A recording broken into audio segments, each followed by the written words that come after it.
naman kasi iyakin na itong senador na to. Ang bira talaga. Wala naman, nakakaiyak ba yung hindi ka kasama sa survey? Ano ka, bata? Pag-usapan po natin yan. Natatawa lang ako mga kababayan. Kasi bakit naman kasi kinaiiyakan mo yung mga ganyang bagay? Ano bang hinahabol nyo dyan sa politics na yan? Samantala wala naman kayong ginagawa dyan. Puro lang naman kayo protector. Ay, update tayo. Update. Di ba kagabi, plinin natin dito yung sinabi ni Lito Lapid na ano. Ito raw si gusto makipag-ariglo. Ito raw si Toto. Ayan, sumagot itong si Toto mga kababayan ha. Ngayon, kapag hinahamon niya ito si Lito Lapid, kapag di mo napatunayan yan na gusto ako makipag-ariglo, sa korte tayo magharap. Yari ka, attorney versus high school.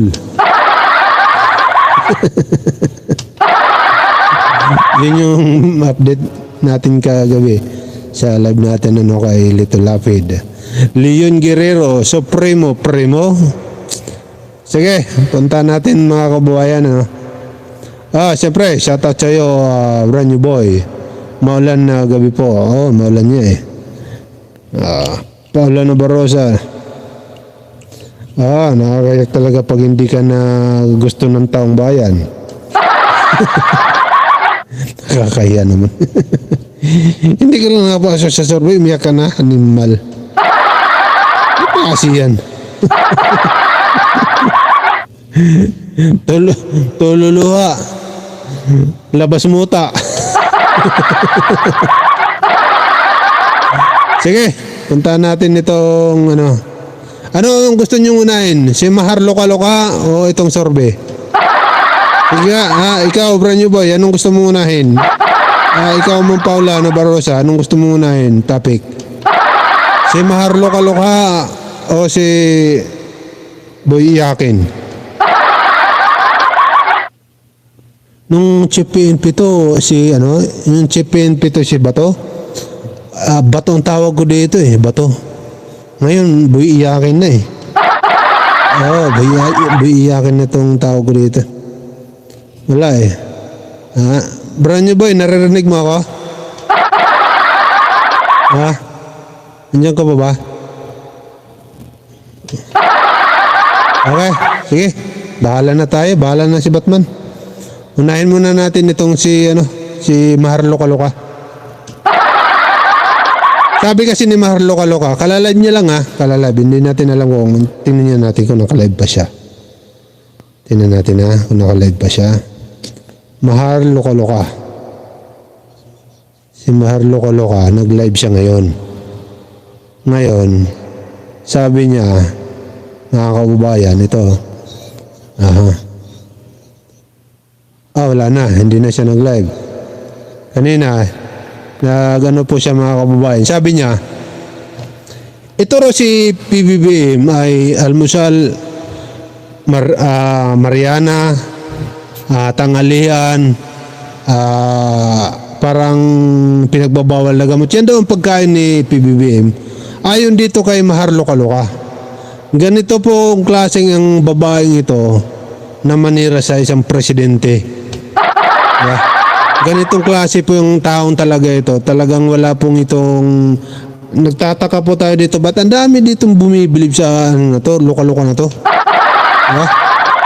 Hindi po natin alam kung bakit ang daming humahanga dito. Tapos ginagaya pa nila BP Sara, Gorgor, tapos sila kung sino-sino pa. Pero sabihan pa naman ni Marlica ito si Pangulong Bongbong Marcos na sa umaga daw marijuana. Sa tanghali daw parang sinasabi niya pakinggan natin yung kanyang sinasabi. Loka-loka talaga itong babahigda na to Nawawalan na talaga ako ng dito kaamor-amor Kasi wala naman siya pinapakitang ebidensya, ngatalan ng ngata para lang makapanira ng tao.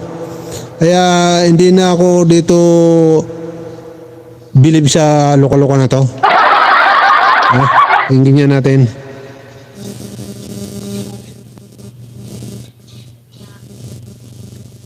Ano ba ang sinasabi niya dito? Gusto ko kasi sa bibig mo. Spokesroke na si Marcos Jr. ay ang tanghalian, ayun, talagang nag-addictus benedictus at yun ay galing Ulitin natin.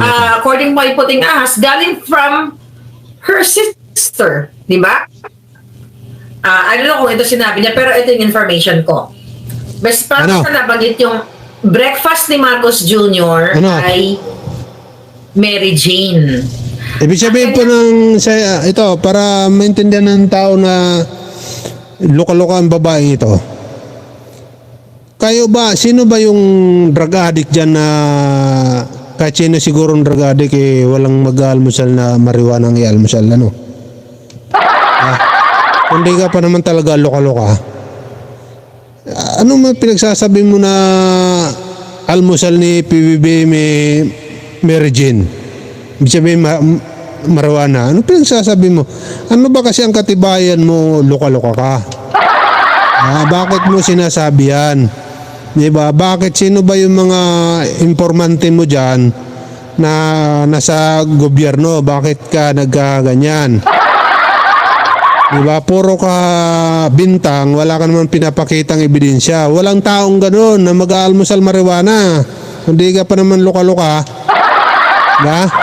Lunch ay alak. Magbabartik sila ni Lisa. Alak, pwede. Pwede pa alak. Diba? Pero kung sasabihin mo almusal, alam mo, lahat naman tayo umiinom eh. Umiinom tayo. Ikaw, Marlika, panigurado naman lasinggira ka rin. Di ba? Umiinom ka. Hindi ka nga lasinggira pero umiinom ka rin. Di ba? Kukuha ka sa rep, pa gusto mo mag-isip, habang nagpapatunaw ng kinain, o kukuha ka sa rep, magtatagay ka sa baso ng wine, o tutungga-tungga ka. Okay lang naman yun. Walang problema. Di ba? Bakit naman itong si Luka-Luka na to, ay binibintang niya marijuana raw sa umaga? Di mo ba alam yung marijuana ayon sa aking pag-aaral? Ang marijuana ay nagpapaantok. Nakakaantok daw yun. Di ba? Ikaw, Luka-Luka, mali ang sinasabi mo. Ang marijuana po ay nagpapaantok ayon sa mga eksperto. Tapos, bukod doon, kain ng kain. Di ba? Nakakagutom daw. Yun lang ang epekto raw niyan eh. Pag basta natural lang siya. Ngayon, ang sinasabi mo, pagkagising itong si Pangulong Bongbong Marcos nagme-Mary Jane, isang kalokohan po yan. Ano yun? Pagkagising, gagamit ng Mary Jane para antukin uli? Ikagigising lang, siyempre pupunta ng trabaho tapos gusto mo antukin siya uli? Di ba? Loko-loko talaga. Loko-loko. Hoy, loko-loko. Magbabartik sila ni Lisa at ang kanila pang alipores at pulburon sa gabi. Matagal ko na yung Polvo rin daw sa gabi. Ito na lang, Maharlika. Yung kung totoo ang sinasabi mo, bakit hindi mo ilabas yung picture man lang o kaya video? Kasi napaka-imposible kasi ng sinasabi mo kung ganun ang gawain ng isang presidente yung pinagbibintangan mo. Ay, Diyos ko po, hindi mo ba alam na sobrang busy ng mga yan? Ultimong pag-uutot, may gwardya. Wala, doon sasabihin mo, yung mga ganyang bintang mo, napaka-imposible po. Kaya hindi po ako naniniwala dito kay Loka-Loka na to. Ang hirap paniwalaan, mga kababayan. Hindi naman matagal. I think hindi pa natin well, you know that already na nagpupulburon siya. Pero ang chika niyan, ito, Marcos Jr., makinig ka. Pero hindi ko alam. Dito pa naman, pero hindi mo na Tanong ko, ganun talaga pag utak lumot siya, nga almusal niya, muriatic acid. Totoo ba yan? Totoo ba yan, Ma'am Paula? Muriatic acid yung almusal ni Loka-Loka? Kaya naman pala. Kaya naman pala ganito yung utak nito. Diba? Ikaw pa naman mag-almusal ng muriatic acid. Tingnan ko lang kung hindi ka mag-loka-loka dyan. Paano gagawin ng kapatid mo, si Senator Amy Marcos? Pero ibukelya na natin. Alam ng buong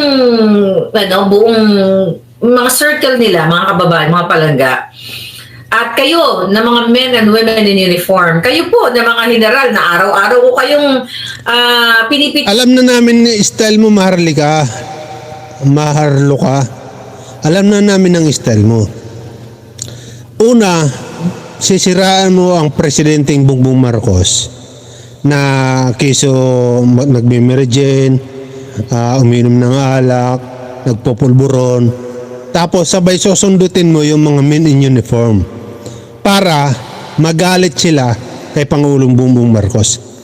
Sa tingin mo, loka-loka, ganun ka babaw ang tingin mo sa mga sundalo natin, sa mga militar natin? Ganun ka babaw ang tingin mo sa kanila para mapaniwala mo agad sila sa mga pinagsasabi mo nga walang ebidensya? Ganun ka mag-isip sa kanila? Hihikayatin mo sila na magalit sa administrasyon na to para sumama sa inyo? Ganun ka ka-impluwensya sa mga men in uniform natin? Baka nga baliktad pang nangyayari. Baka nga dahil sa mga pinagsasabi mo na wala namang katuturan, baka ikaw pa yung dalhin sa mental. Baka may ka na may tornilyo na nakumalas dyan sa ulo mo Mahirap yung ganyan na Maharlo ka.